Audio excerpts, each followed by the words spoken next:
On this week's episode of Marketing O'Clock. Knock, knock. There's a new leader in time spent on Android apps, and App Annie, we are not okay. If you find yourself Microsoft binging what crazy stunt Zuck is up to, you might stumble upon the new multimedia ad format, and the advertiser might be paying 40% higher for your click. And Christine Elizabeth Shepard Zernheld Windsor enlightened us on the Royals. How do you know my middle name? All on today's show. You know what time it is. It's officially Marketing O'Clock.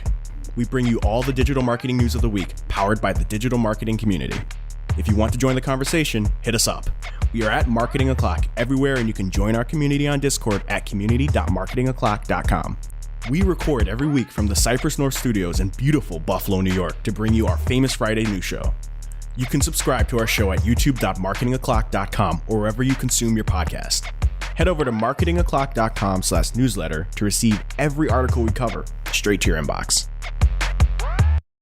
Hey there, I'm your host, Christine Zernheld. AKA Shep. I'm Mark Saltarelli. And I'm Greg Finn. And it is officially Marketing O'Clock. Here on July 9th, 2021. Hello, everyone. We hope you enjoyed the holiday weekend, and thank you for joining us for another fantastic episode.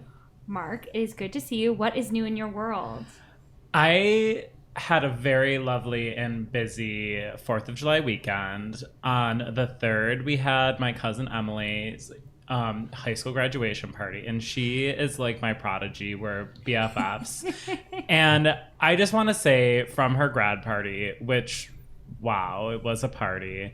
That the new karaoke machines where you just like hook up your phone with Bluetooth and play YouTube videos are so amazing. I've never heard of such a thing. Oh yeah, you just have like the microphones and then you use your phone as like the karaoke monitor and that plays the music. And it shows you the words or no? You have to guess. Yes. No, like you find like YouTube karaoke videos. So it's limitless what you can do. My Aunt Jill and I were rocking all night. My grandma was laughing, having a great time. It is amazing, and because we were like borrowing my cousin's friend's karaoke machine that does this, and my other cousin's like, I'm just buying us Bluetooth microphones to have at all times. I need one too. At all times. That's Yeah, no, you never Yeah. know when you're gonna need to do karaoke. No, it's like I have a football on me at all times. You do? I do. In my car. I'd rather have a mic. Yeah, exactly. Me too. Yeah.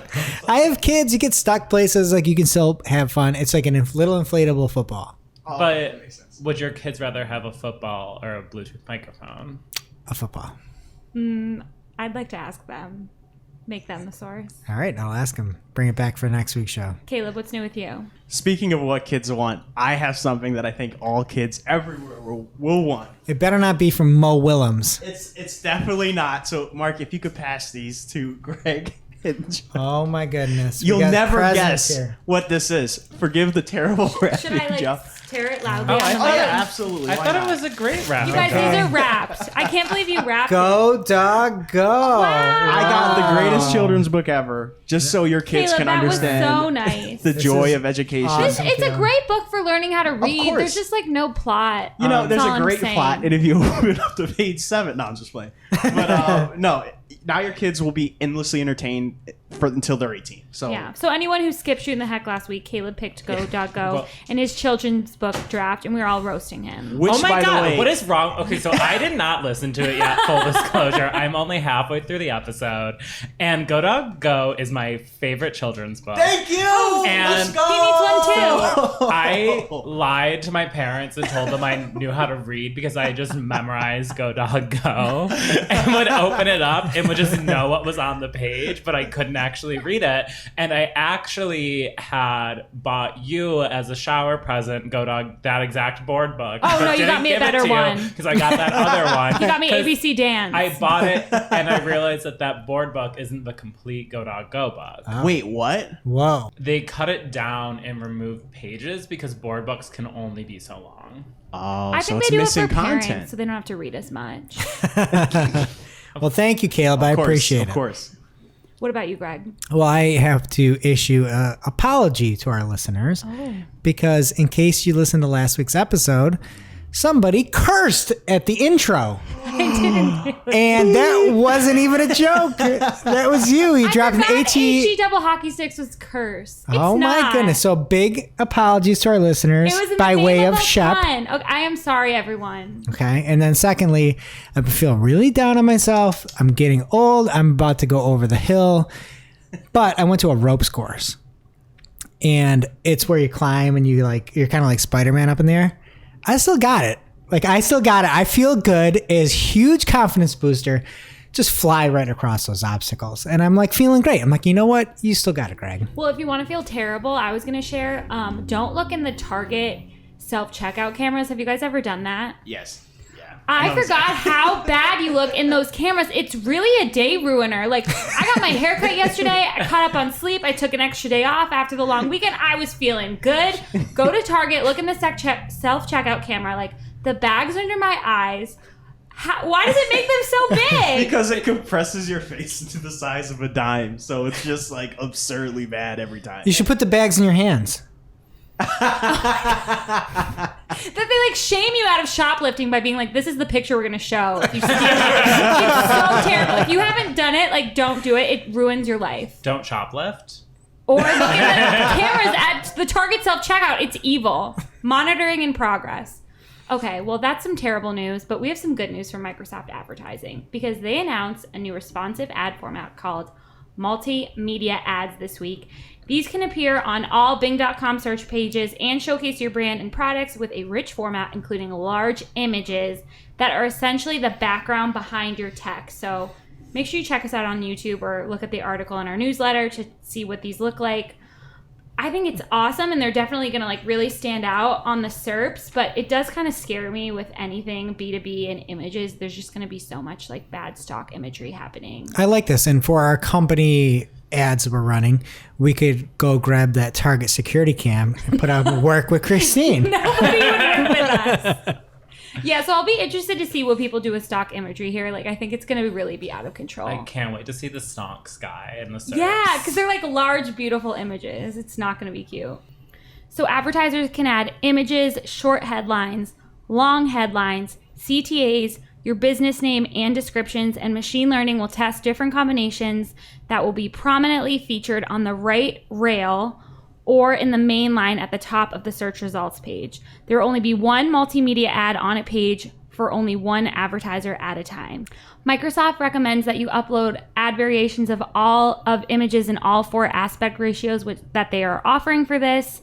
And then they get in the article into the automated recommendation portion of this, which, as always, I have to make all about me.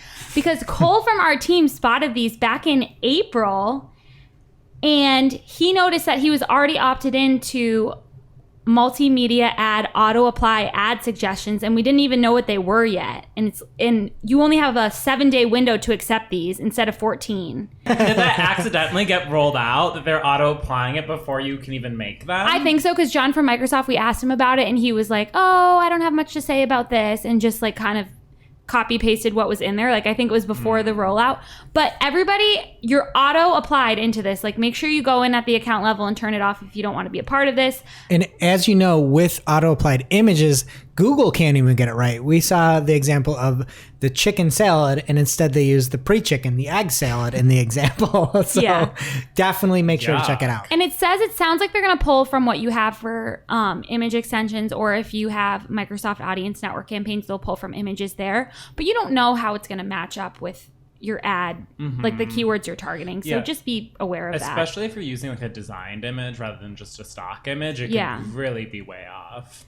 Another important thing to note with these, a 40% bid modifier will be applied as the default setting. So you're bidding up 40% whatever you set your bid at for that keyword.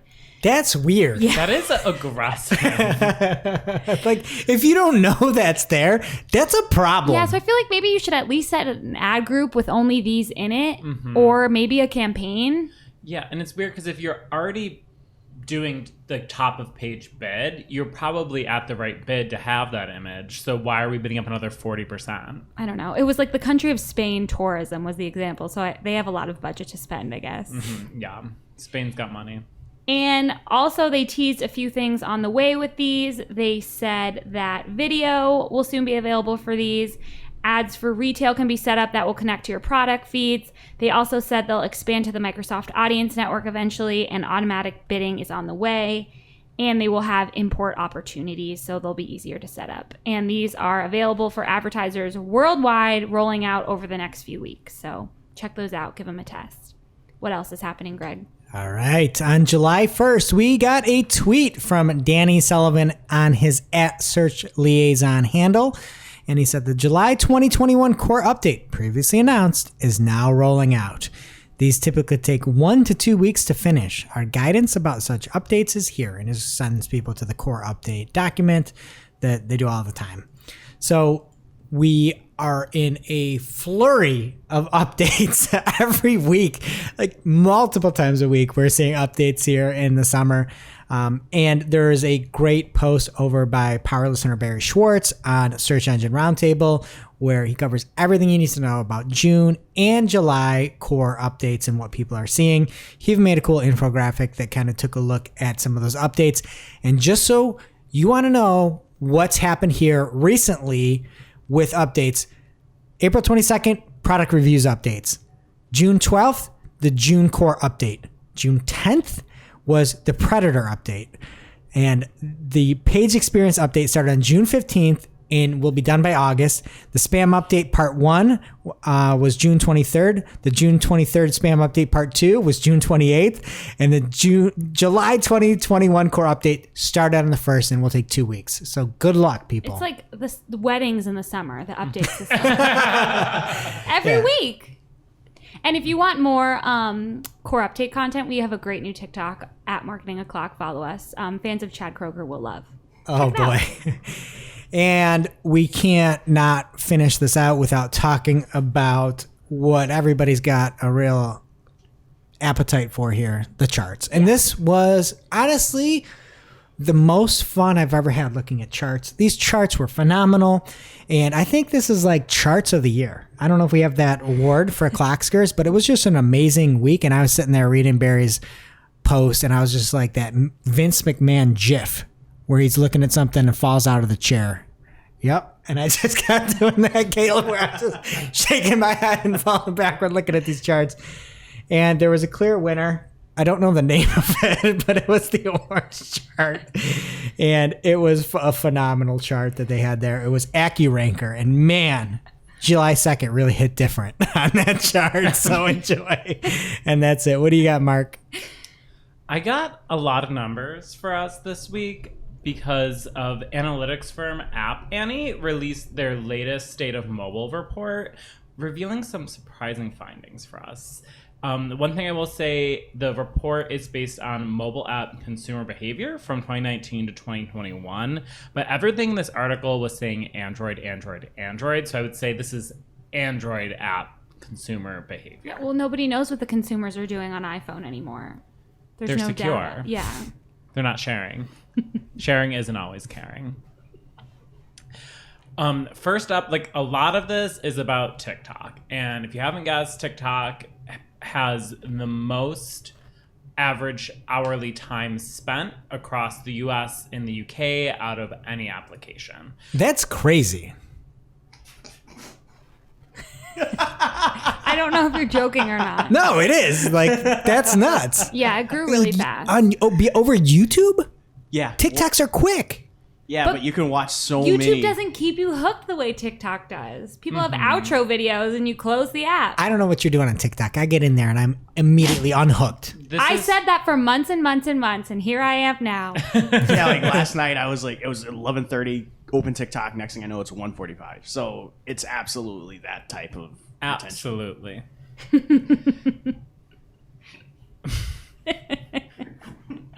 So looking at US data from 2019 to 2021, now in 2021, there's an average of 24 and a half hours spent on TikTok per month compared to YouTube, which is at 22 hours. And TikTok being more isn't to say that people aren't using YouTube, because if you look at the 2019 data, TikTok had 16 average monthly hours, where YouTube was at 21.5. So YouTube stayed about the same, and it's just that people are now using TikTok more. And comparing that to the UK, the difference is actually much more dramatic. People are spending 26 hours per month on TikTok, where it's 16 on YouTube. So UK is like TikTok crazy over there, and they're not into the YouTube shorts. Nobody is.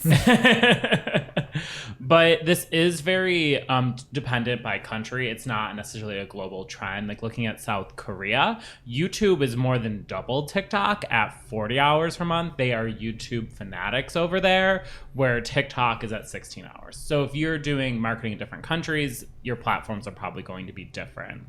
The biggest trend with TikTok isn't necessarily that these numbers are larger than other networks, but the growth is insane from 2019. They eclipsed any other application, growing 70% in the US and 80% in the UK from 2019 to 2021. And comparing this to Facebook, which we've all known as the social media giant, Facebook hasn't really grown since 2019. I think that makes sense. Like everyone's mom's on there now, and that's just going to stay that way. So they went from 15.5 hours per month to 17.5, whereas TikTok grew from 12.8 to 21.5, to give context to how TikTok is growing. But if we're tired of talking about TikTok and we want to go back to YouTube, YouTube still is a dominant channel in terms of streaming on mobile devices. Despite everyone being all about the popular streaming services, Netflix, Hulu, Amazon Prime, Disney Plus, people aren't really using these streaming services on mobile. YouTube still really is the premier platform for long-form video content on mobile. Looking at 2020, Android users spent an average of 23.1 hours per month on YouTube. But looking at the streaming services, there's only 5.7 for Netflix, 4.3 for Hulu, and 2.7 for Amazon Prime. They say the difference is mainly attributed towards user-generated content, live streamed, and esports, which you can only really get on YouTube. But personally, I'm thinking I watch YouTube on my phone. I only use streaming services on my TV or laptop. Like, who's binge watching Netflix on their phone? Nobody. I have a theory about why Amazon Prime is so low. That it stinks. Has anybody seen the Tomorrow War? You don't watch starring Chris Pratt? It was terrible. It was the worst thing I've seen in a long time. Worst thing I've seen since Flight, the movie. Yeah, I'm a movie guy, and I can usually sit through stuff. Always hating on Flight. Unbearable. This movie is unbearable. And J.K. Simmons was in it. It made no sense. J.K. Simmons is amazing. Yeah, but the movie isn't, so it doesn't add up. I'll have to check it out and report back. Don't. And that's all good news for marketers, because like there's not anything you can do on the Amazon Prime Video app. Yeah. But like on YouTube, go crazy. I know, and it's exciting that America's Next Top Model moved from Amazon Prime to Hulu because you can run ads there. I didn't know that, but I will go home and watch. I'm smizing over that. I'm really just wondering who's getting this $100 million shorts fund that they talked about. Like, who's getting that? Like, Not what marketing creators? o'clock. I know, but that's so much money and for something to not. I've also seen channels go back and re-update every one of their videos, putting in the hashtag shorts, which is what you need to do to become a short. Taking all their old videos that weren't made for shorts and putting the shorts hashtag in just to try to game the algorithm. And guess what? Not going to end well. Yeah. I wonder if anyone was doing videos about like shorts that you wear and was using hashtag shorts and they got some of the money. Cargos. Seersuckers. Zip-offs.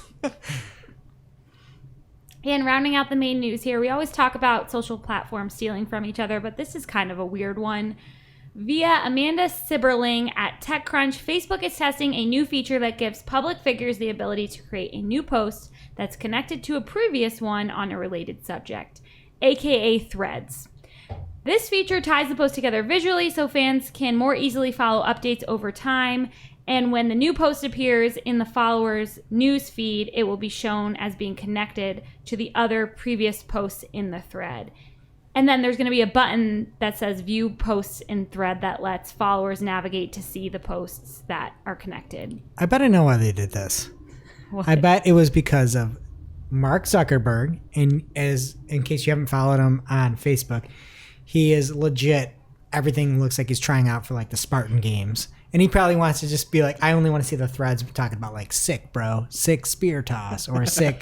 That's what people are threading about? I bet he would like to see, like, I just want to follow the thread about this is good. Or maybe like the only sharp thing he hasn't thrown yet is a needle. So thread. Whoa. That was a high concept one. Just incepted me. So of course this was spotted by Matt Navarra. And Facebook confirmed that they are testing this, but wouldn't say if the test would roll out more broadly to other public figures on the platform, or if they would expand it to pages, businesses, Facebook groups, etc. Matt also has a screenshot of what this looks like that we will have in the newsletter. And at first I thought the whole point of Threads is like to get around the character limit. Like this seems like something we really don't need. But there were a couple of good points made in this that I thought were interesting. They said this could be used for live commentary on an event like an award show, which was like why I needed to delete my personal Twitter account because I just thought everyone cared what I thought about the Oscars in 2014 and it wasn't funny. So that'll be great.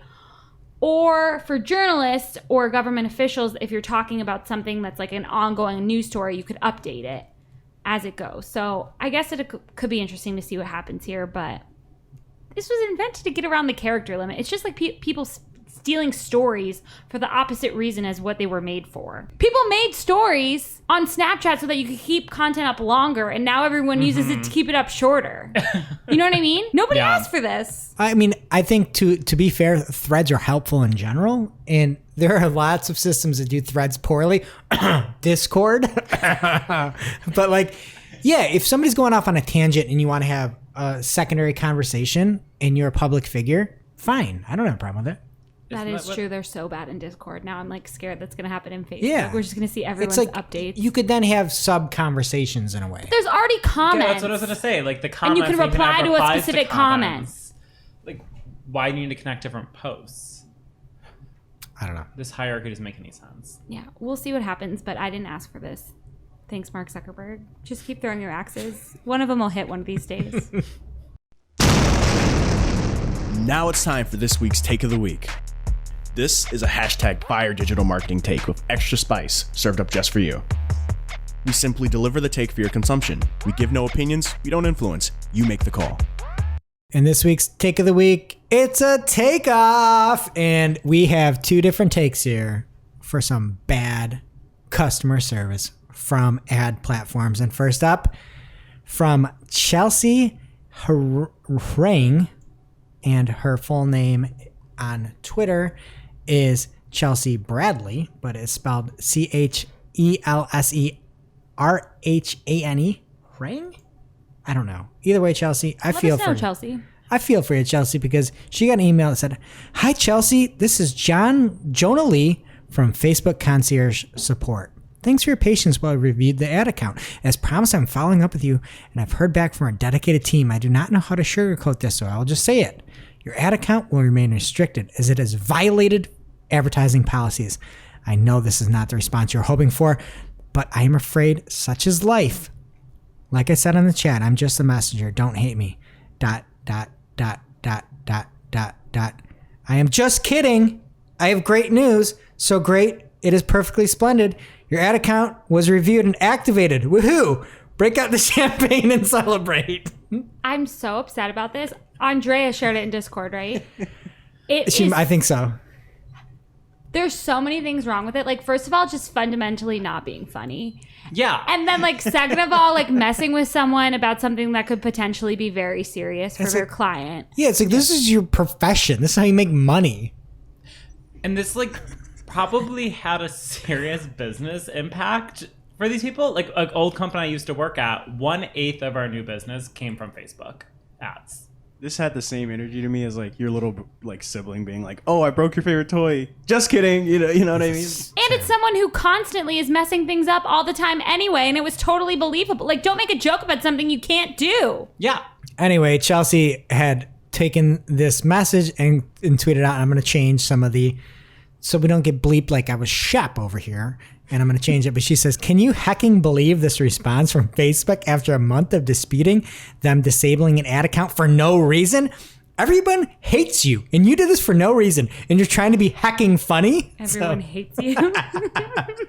All right. And in other tales from bad customer service, this comes from Andrea Cruz at Andrea Cruz 92 on Twitter.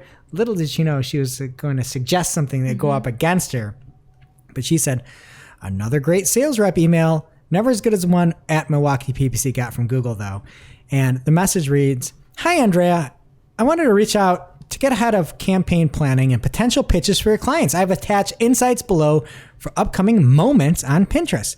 Based off your, this is all highlighted, client list link, I see a few potential opportunities to leverage these upcoming moments, specifically for advertiser name for moment, advertiser name for moment, advertiser name for moment, and they're all highlighted there. They forgot to swap them out. So to make matters worse, Andrea then got a follow-up email from this mistake email from the same rep who responded to his previous email full of errors and said, Hi, Andrea, circling back on this, best. And then she scribbled out the names and resent the email. So I love it. So sad. Andrea's like, guys, crazy. Follow-up email of the year goes to this Pinterest biz rep. And then she tweeted marketing clock at Al Chassis and Milwaukee PPC. So I gotta chuckle out of that. Yeah. I mean, I don't know even how to pick a winner. They're just both so terrible. There's only losers, and they're the account reps. Yeah, okay.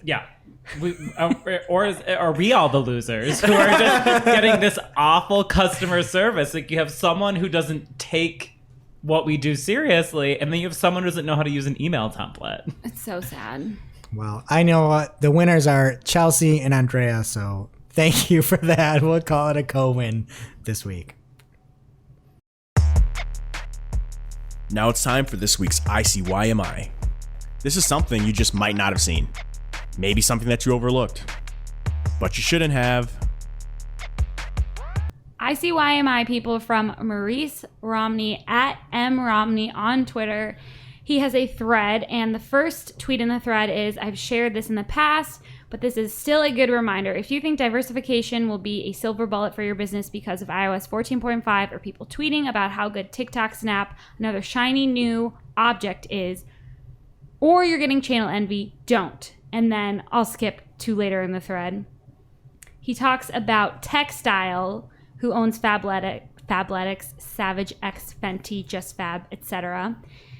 Their paid social marketing mix for the last 3 years. They moved less than 4% away from Facebook in 3 years, and they spent over $87 million a year on digital. So they share this graph, and they say, we have traditionally been a scaled Facebook and Instagram advertiser, but saw an opportunity to diversify and scale on Snapchat and Pinterest too, unlocking incremental reach. This graph is so ridiculous. So in 2017, they have 94.1% on Facebook, 3.2 on Pinterest, and 2.6 on Snapchat.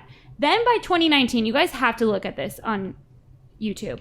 They have 90.3% on Facebook, 1.9% on Snapchat, and 7.8% on Pinterest. But the Pinterest part of the graph has grown so much, it looks like it's 50% or more. It's the worst graph, nominated for worst graph of the year. This is breaking my brain. It just pains me to see people who don't understand how graphs work. Like, your axis cannot start at 84% if you do not have a marker that says it's a broken graph and goes, there's a gap between 0 and 84. Like, you don't start a graph at 84. You start at 0. We definitely need best graph and worst graph awards. Legit, the 7.8% is larger than the 90%. I think the big takeaway here is you see people being like, oh, look at this, we're spending more here. Guess what? You're not. You're still spending all that money, 90% of your money, which I'm sure the budgets have gone up on Facebook. You're spending more money there. Don't lie. You can't. Nobody's stupid enough to believe this graph. What on earth is this? They're also not statistically significant different percentages. And Snapchat went down. How are you saying it went up? But you guys are missing the bird and the colors that coordinate with the graph. It's really nice. Yeah, and the yellow is the smallest part on the bird, even though it represents 90% of the ad spend. It's just a great graph. Everyone's got to check it out. It's great. I love it. Yeah, don't believe the hype. You see all these things. You see people going, "Oh, we diversified." Guess what? And this company that owns all the fabs, they didn't diversify. They just cooked the numbers. They cooked the books. Now it's time for this week's Pew, pew. lightning round. At this point in the show, we split up our content into 3 parts: paid, organic, and social. First up in paid this week, Microsoft Advertising released a blog with a few recent updates. First, dynamic remarketing isn't just for hotels and vacation rentals, but also for automotive listings, entertainment events, and travel and tourism ads. Coming in July, search campaigns that extend to the Microsoft Audience Network will support all of Microsoft's automated bidding strategies, which are max conversions, max clicks, target CPA, and target ROAS. But that might sound better than it really is because it's not for standalone Microsoft Audience Network campaigns. It's only for their search campaigns that extend to the Microsoft Audience Network, which I guess I don't know about it, how it compares to like search and display on Google. I haven't tested it, but I don't want to do that. I don't with automated bidding. I don't like, because normally my objectives and what I'm doing in the budget I have set aside for my search campaigns and my display campaigns are very different, and they're different KPIs and different expectations. Yeah. Why would I mix those together? They're And it's very different things. And it's different intents. Too. It's like different user intent for that. Well, like one has intent, one doesn't. right, exactly. And it's, why would you mix that budget together? It makes no sense. I don't understand any of it. So I would not turn on max clicks for that. Just little advice. That's probably the worst thing you can do. They also said that countdown customizers and location insertions are now compatible with RSAs, and they have also added more CTA options for action extensions in search ads. I think we should get a little more creative for action extensions. Like, there's no options there that are like, do it now or else. We should test it. Yeah, we should test threats. Yeah. Yes, threat extensions. I love it. And as of July 1st, Pinterest has banned all weight loss related ads on the platform. They said they are banning content that displays, rationalizes, or encourages eating disorders and other types of self-injury. This does not include ads promoting healthy lifestyles and habits like fitness products and services, and they will still be allowed to show on the platform. Only ads that specifically call out weight loss will be banned. And Pinterest had already banned a lot of things, like any kind of fat-burning liposuction, before and after, supplements, pills, anything like that. This is now any language or imagery about weight loss. Yeah. So And schlep it somewhere else, I guess. I just love to see a platform like investing in like the quality of their platform rather than just making money. Yeah, totally. And a new study from the Wall Street Journal says that spending on iOS mobile advertising has fallen by about 1/3 between June 1st and July 1st, according to ad measurement firm Tengen. Why are all the ad measurement firms like hard to say? But Android spending rose 10%. So they're saying this is due to the iOS 14 update. So keep an eye on that. And from BFF of the show, Andrea Cruz, there is a new course from Microsoft that is called Marketing with a Purpose, and this is set up to help you accelerate growth by building a more trusted brand, they say. There are 5 courses, including the role of responsibility in marketing, the role of values, the role of inclusion, and the final step is to earn your badge. So we always love another badge. Yeah, check it out. And we reported a few weeks ago that Google Ads discovery and video campaigns will be using optimized targeting instead of audience expansion. And friend of the show, Brett Budofsky, at Brett Budofsky on Twitter, says check by default when setting up discovery campaigns. And it's the new optimized targeting setting. And they say 20% more conversions on average by using optimized targeting. I would love to know at what cost. No data there. It's so insane. Yeah. 20% more conversions for 200% more cost. I would just love to see how different all these things were if like we could set a target cost per action and they had to like own up to like, you're going to get 20 more conversions if you turn this on, and then they paid us for it. There'd be no promises anywhere. And just don't make it auto-checked on. Yeah. More volume is not better performance. No. Cost and conversion rate are important. Yeah. So if you're setting up new discovery or video campaigns, make sure you have that turned off. It is probably on automatically. Thanks, Brett. And we have a tweet from @Alex. Wow, I just realized that handle. Yeah. It's like some swagger. @ALEX on Twitter. He has a tweet that says, here's how bad Google has gotten. And he has a screenshot. He's looking for pet insurance. And he has like the full phone screenshot. So it's 2 full scrolls to get past all 4 ads, including a people also consider carousel of ads that technically shows more than 2. So it's like 6. Plus, most of these have image extensions. It's so obnoxious. And then at the end he says, anyway, I was trying to learn more about pet insurance. Happy scrolling, Alex. And from Luke in our Discord community, he asked if anyone else's Facebook custom audiences are acting wonky. He said in the morning, the day he posted, their remarketing audiences jumped to 660,000 people compared to Google Analytics, which says the total number of visitors for those pages was only 12,000. And after some investigation, it seems like they set them up to Facebook. When you set it up, it populates to target the whole website of visitors for your site, and then they settle down and only include the visitors for the certain page that people specify. And I hadn't seen that before. That's really cool. Well, it's not cool. Well, not cool. It's nice they don't keep it there. Yeah, it's cool that Luke figured it out. And it's just like terrible. It makes me glad that we have Swaggy Pete in Discord when he shared this. When he's got the question marks on his face, because like, why? Everyone hates you, Facebook. And that is it for paid. What's happening in organic? All right. First up, the fabulous John Chehata has shared some news from his News Dash product. And he shared it with Barry Schwartz over on the seroundtable.com site. And in the top stories carousel, Google search has now broke the 12% mark in displaying non-AMP URLs. In case you don't recall, being an AMP news story wasn't a ranking factor. It was a ranking requirement that Danny had clarified. And now that's been removed, and the non-AMP stories are making it back into news. So if you are a big publisher, go to the 20th of June, go to your annotations, and stamp it in there as an update. Next up. And then just annotate every other day this year for a core Yeah, update. just every day. Just annotate. Anyway, next up from Search Engine Journal, Google is talking about using multiple types of schema on a page. And the recommendation was that I believe this was from John Mueller, and there was a Hangouts or Webmaster Hours, and somebody had asked, can you have multiple schemas on a page?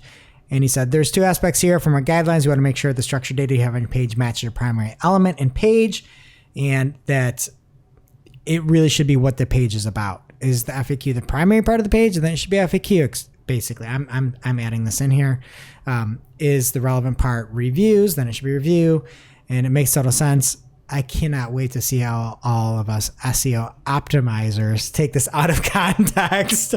And then he went on to say, a recipe-rich result can also include a star rating, for example, but an FAQ-rich result cannot be combined with a how-to. So not all schemas are the same, obviously. And then he said, it just said a bunch of other things. If your page is an FAQ page, make it about that. If it's a little teeny FAQ at the bottom, don't jam everything in there. Do what the entire page is about. It's like, what are we doing? Mm-hmm. All right, next up this is obviously a slow week here, slow summer week, but John Mueller had been asked the question, what is your vision for the future of SEO? And Matt Southern over on the Journal of Search Engines has an article. Mueller responded, I don't know, good question. I don't have that 5-minute answer on the future of SEO. I think one of the things that people always worry about is everything around machine learning, and that Google's algorithms will get so far as to automatically understand every website, and SEO will be obsolete. Nobody will need to do that. I don't think that will happen. But it's like, that's your job, basically, is to be like, I want to make this search engine the best it can so that people can't game it and people can't, manipulate it, which is essentially something you want to set your site up to do well if you're an SEO optimizer. So we'll see about that. It's just funny. It's like, that's everybody's job, is to be like, don't try to, manipulate this. Don't try to game the system. Don't buy links. Don't do this. It's like, yeah, you don't want SEOs around. You don't. You just hate on them all the time. And Well, here you don't- you are in don't- the organic section. Like, Look, you are an SEO. I didn't pick this. I didn't pick this. You kind of did, though. All right. Next up from the Watch SEO Optimizers Go Wild is an article from the Journal of Search Engines again. And it is Matt Southern and saying that Google is cautioning against using too many internal links on your site. It's a reach. It's a reach and a half. And this is why we can't have nice things. But So what did they say? what John said was, if all pages are linked to all other pages on the website, where you essentially have like a complete internal linking across every single page, then there's no real structure there. It's like this one giant mass of pages for this website, and they're all interlinked. We can't figure out what the most important ones are. We can't figure out which one of these are related to each other. In a case like that, having all of those internal links, you're not really doing your site that much. I can't imagine how long they have to think about everything they say when they're answering these questions, because everyone's just going to go insane and take it out of context. I don't know how many times we have to keep saying, like, it's all about making a good user experience. Yeah. And then you have to worry about people being like that. Yeah. But so that's what John said, right? And here's what SEOs will hear. OMG, we need less internal links. And then this is what we're going to get via spam outreach. Did you know that your pages have too many internal links? It's a ranking factor and can significantly hinder your performance. So look out for those emails and prep your clients for all that barrage of nonsense. It's like reality, no heck, Sherlock. If you bold everything on your site, you bold nothing. And if you link to everything, you link to nothing. Like, you need to have a structure and link to things that are important. Like, I'm exhausted. It's not that hard. It's just, how stupid are we all? This is where I just get to. I don't know. New name for the organic. Anyway, next up, let's keep with the Google guys and their Search on the Record podcast. There's somebody named Dewey that came on this week from Google, and I thought it was interesting. They said he was trying to talk about how they look for spam, fight for spam, and basically demote them. Some cases it can be the entire domain. Sometimes it can be certain sections. And one other thing that worries Dewey is a 4-letter word that starts with S and ends in M. Do you have any guess as to what really worries Dewey? I want to know. The third letter is A. Shazam. Not spam. Close. Scam. That's the new thing. He said spam and scam. I liked it. So he said a lot of people are trying to rank for content that would publish a false number, make you call them, be like, again, for like contacting or something. And there's a lot of scam going on that they're trying to cut down too, which is harder than spam because spam is a little different. So I thought it was interesting to try to see from the Google perspective of spam versus scam and all the different ways that spammers and scammers are going after the SERPs. So pretty cool if you want to check that out. Next up, Slack has launched Huddles, a Discord-like audio calls that you can hop in and out of. Why didn't they fix Slack calls first before they release this feature? Because whenever I get a Slack call, we have to hang up and redial 3 times before we both can have proper audio and video. Because that's not the hip trend, Mark. It's a huddle. Again, I'm exhausted. I think this is maybe one reasonable use for the huddles. For the audio thing. And an example they have in this GIF is you can get on your sales team.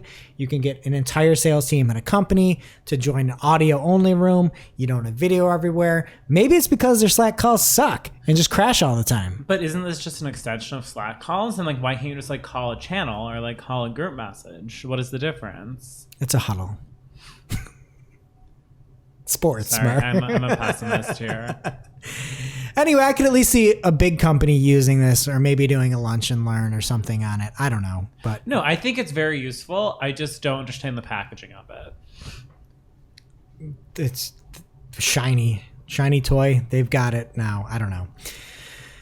Anyway, Google is telling you now to highlight your customer support methods in Google search. This is a new post that came out here in July. Generally, when they say something like this, pay attention to it, and you can see all the different ways to highlight customer support and stop some of the scam that is happening when people do search for customer search. Next up from Glenn Gabe, 2019 BFF of the show. He says, very cool. At Spotify card thing arrived. Easy to set up. We'll be testing this out heavily this summer. First test was launching the @Marketing Clock podcast. Haha, worked well. What an honor. And he said, thanks, seems like a good option for those without Android Auto or Apple CarPlay, which is most people. Initial test went well, eager to use it while out and about. I love the name. Yes. And as you know, Spotify is trying to beat everybody to the top of having all the podcasts, essentially. And this is a cool tool that might help other people be able to listen to more podcasts, be able to listen through Spotify. They obviously have the Joe Rogan podcast, the Call Her Daddy podcast, the Boss and Barack podcast, and the Harry David podcast. Do you listen to that one? Harry David? And Meghan Markle? Who's David? Isn't that his name? No, his like great grandfather was David. What is he his became name? The King Edward. Prince Harry. His first name isn't Prince. There's one Prince and he's Harry. dead. His name is Harry Windsor. Isn't it? I thought it was David. That might be one of his middle names. Windsor is like a town. No, Windsor is their. They changed their last name to Windsor from Mountbatten during World War I because they didn't want to seem German anymore. I googled this to find out his real name because I didn't want to call him Prince Harry because I know he renounced his princeship. David is He his probably last middle has name. like Their last name 7 is middle Windsor. names though, and his. Oh, it's so we his gotta name. ask Azim. Yeah, Digital. baby Archie's name is Azim. Is Yeah, it Harry Azim, Windsor or Harry David? Baby Archie's name is Archie Harrison Mountbatten Windsor. Their last name is Windsor. What is How do the you know prince's this name? first What's Meghan? Oh, have, What's Meghan Markle? Who did thank Meghan you for Markle asking, marry? Caleb. I've been watching the Netflix documentary Royal House of Windsor as I fall asleep every night for the past 2 years. So by osmosis, you're just like, you know everyone's names now. Any more questions? I think he just renounced his like duties. So you get 0. Well, then title? you're not a prince. It's like me saying like, oh, I'm director of marketing and I All of- renounce my duties. You don't call me director of marketing. You call me the guy on the street. All of the Queen's grandchildren are prince and Without princess. She director of like marketing, released you're a a guy on the decree. street. I'm not calling him prince if he's not a prince anymore. Then call him Harry Windsor. Why That's don't you his last call name. him But Mr. Windsor? Mr. Harry David Windsor. But anyway, thanks, Glenn. And then just a quick report back. The podcast polling worked great last week. The children's book was phenomenal. Everybody seemed to vote for me, which is strange. But anyway, check that. No, Shep, you actually won 4 votes. Jess 3 votes, me 1 vote, Caleb 1 vote. So And I just want to say that I voted for myself. So the fact that none of you guys So did voted I. for me I voted for is myself noted. too. Did Well, you? have like you have so like that means Eddie voted for me, my husband, because he said he was between you and me, but he wouldn't tell me who he voted for. how dare he? And like you have like so many family members that listen to this thing. and I didn't vote. It's unfair. You weren't in the But Mark, draft. you would have voted for me, right? I Go Ducks, haven't go. listened yet. Well, now that we know he loves Go.Go, he would have. All right. Well, go, Mark, go. What's happening in social? Well, to start off, I want to take it back a few weeks now when we reported on the recent Instagram findings of app researcher Alessandro Paluzzi, who frequently uncovers new features through reverse engineering. Well, those screenshots that he shared with us, Instagram has officially confirmed that those new monetization features that he discovered are that they're actually working on those and they'll be released soon. Those features include exclusive stories, exclusive story highlights, and an NFT feature called collectibles. To kind of revisit that, it's pretty similar to Twitter super follows or Patreon or OnlyFans. Fan club members will pay a subscription to gain access to exclusive stories and highlight content. So just another way for creators to make some money off the app. And next up, from Andrew Hutchinson, of course, we have to have him here. Oh, definitely a prince. The prince of social media today. He has not renounced his title. Prince of ignoring me.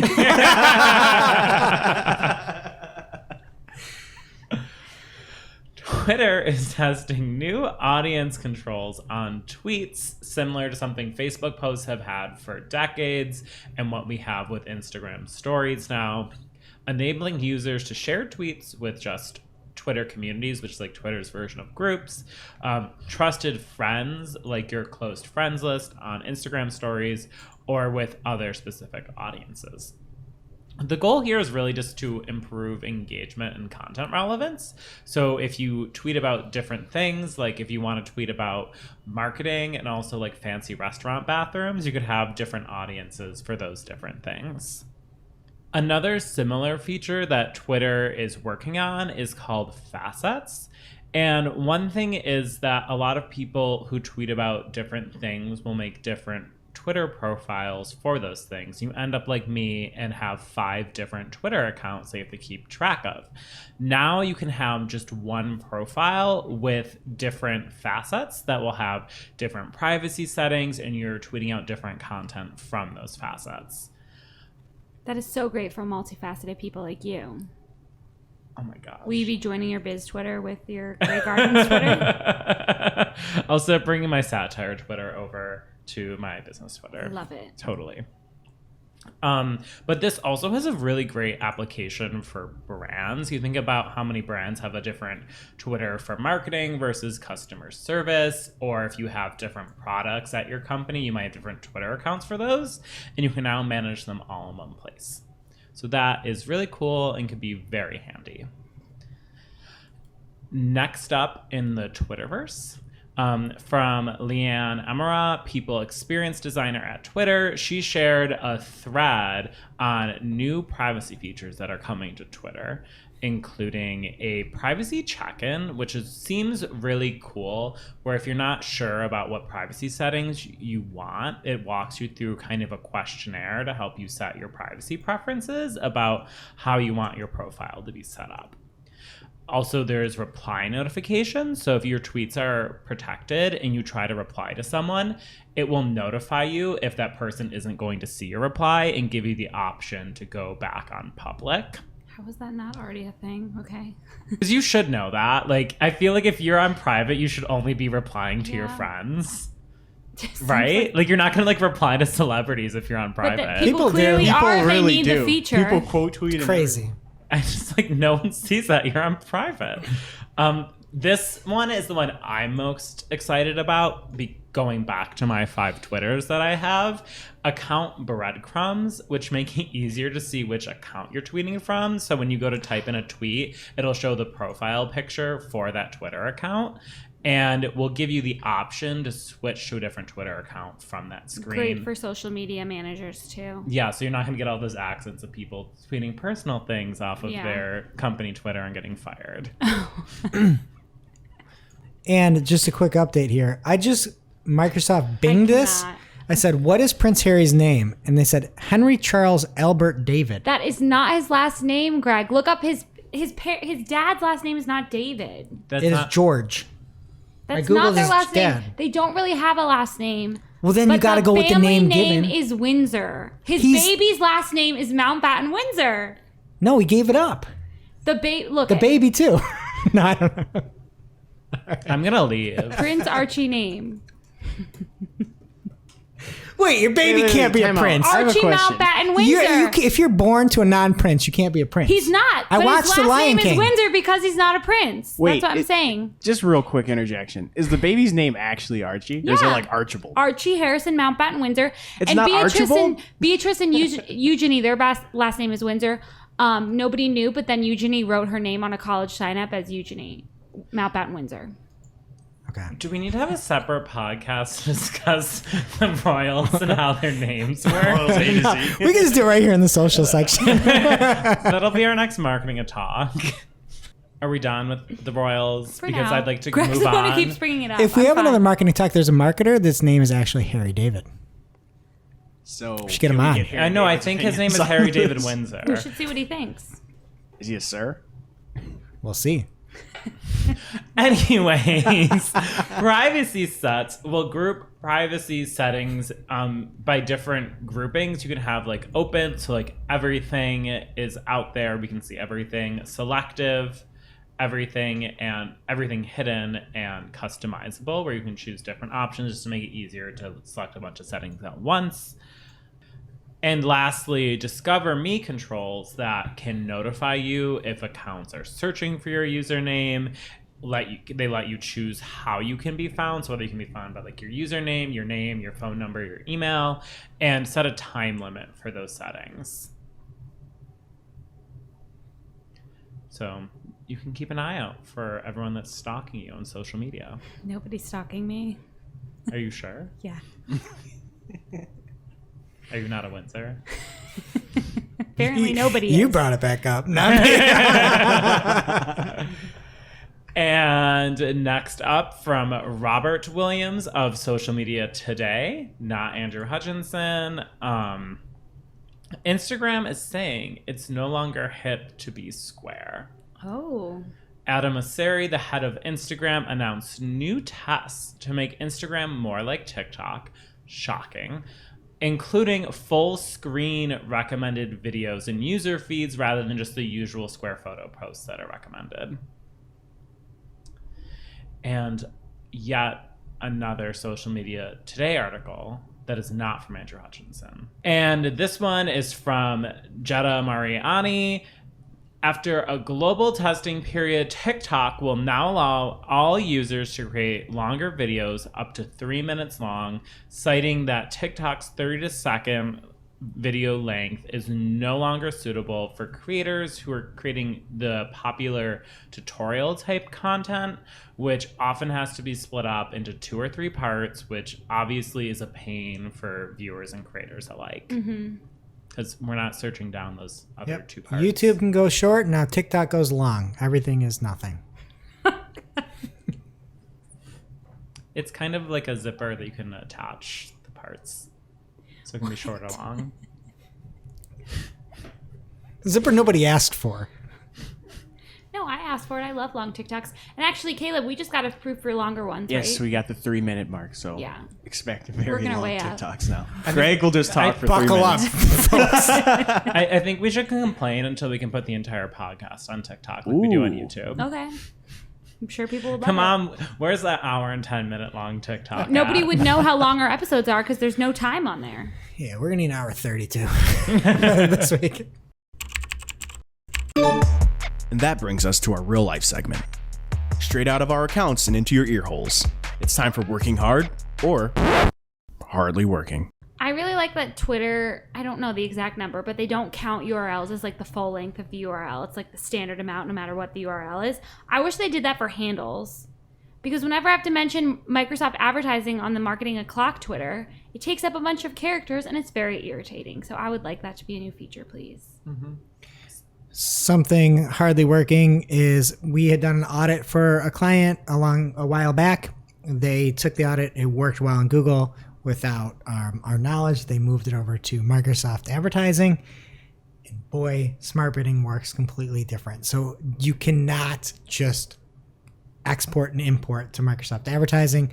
Thankfully, they corrected it and they reverted back to the old campaigns. But boy, that bidding is different. Something that's working really well for me is the editing platform that TikTok has. I was fully expecting last week, after we've been doing a lot more TikToks, that I would just open it up in Premiere.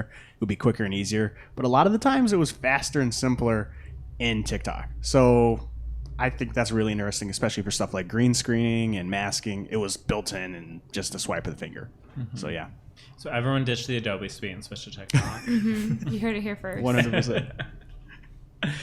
And something that's not working for me also with Microsoft is I am fed up with Microsoft closed variants. It They're is bad. absolutely insane. There is no way to negate them because it's still like the only way to negate them is to just negate the keyword that you're actually bidding on.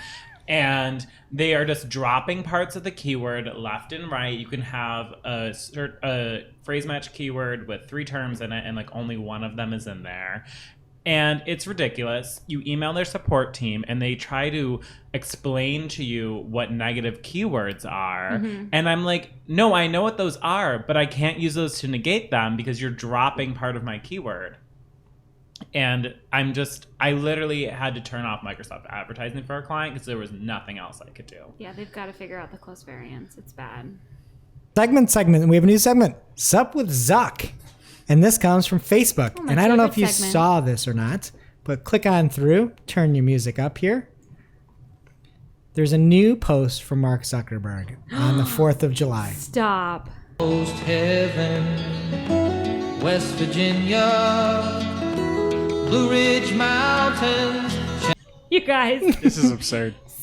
He's spiraling out. He's having a crisis. What is happening to him? What is this? He's on like a hoverboard in a beautiful waterway, holding an American flag. A lake with no other boats on an electric skate hoverboard. And I've never seen anything look less cool than trying to get more height on hoverboards. He like kind of like jump down a little bit. All I know is I'm frightened. Like he's gonna throw a spear off. Something is happening. He's like, I don't know what he's doing. He's trying out for American Gladiators. No, I don't know what's happening. He knows something we Like, don't. watch out, There's Nitro. no way. Yeah, he's prepping for something. Yeah. He I'm has worried. too much time on his hands. Like he needs a hobby. Oh my God. He needs to stop sharing the hobbies on Facebook. He needs to get a TikTok. No, not at all. And now for this week's. Cool tool. As a reminder, our Cool Tool segment is not an official endorsement or paid mention. We're simply sharing something we found in our travels that may be of use to our listeners. And is really, really cool. This week's cool tool is conversion intelligence from Unbounce. For Unbounce users everywhere, conversion intelligence combines AI tools like assisted page building, machine-powered insights, automated personalization, and streamlined testing with market intelligence like market research, best practices, raw creativity, and past experience to help marketers build, optimize, and apply learnings from their landing pages. And now it's time for our must-read marketing article of the week. An article so advanced, so in-depth, so detailed, we simply cannot cover it in its entirety on today's show. This week's must-read marketing article of the week comes from Si Kwan Ong of Ahrefs, and they created a post that was brilliant, I thought, called Steal Our SEO Specialist Job Description Template. And in this, if you are looking for a good job posting, which I think there's been a demand for digital marketers lately, check it out. There are responsibilities, requirements, desirables, and then there's a whole bunch of information on how to use a template itself. So check that out. Thank you, Si Kwan Ong. All right, that does it for today's show. It is now officially not marketing o'clock. Thanks for listening, and we'll see you next week. Thanks for listening to this week's Marketing O'Clock. If you're looking for more information on today's topics, head over to marketingoclock.com/newsletter to receive every single article we covered. We share the news as it breaks in our Discord community. Head over to community.marketingoclock.com to join. And we'll see you next week. Welcome to this week's Shootin the Heck, where after our famous Friday news show, we don't talk about marketing anymore, we just... Shoot the heck. This week we will be playing Poke Holes in This, which is everybody's least favorite game, where we present ideas that we think are just unpokeable. They're great ideas that'll just make the world better. And the other people in the group try to shoot down the idea and crush your hopes and dreams. Okay, Greg, you can go first. Okay, this was actually a mistake, a flub that I made when talking about Jess's entrance songs. And I'm like, you know what? That was actually a great idea.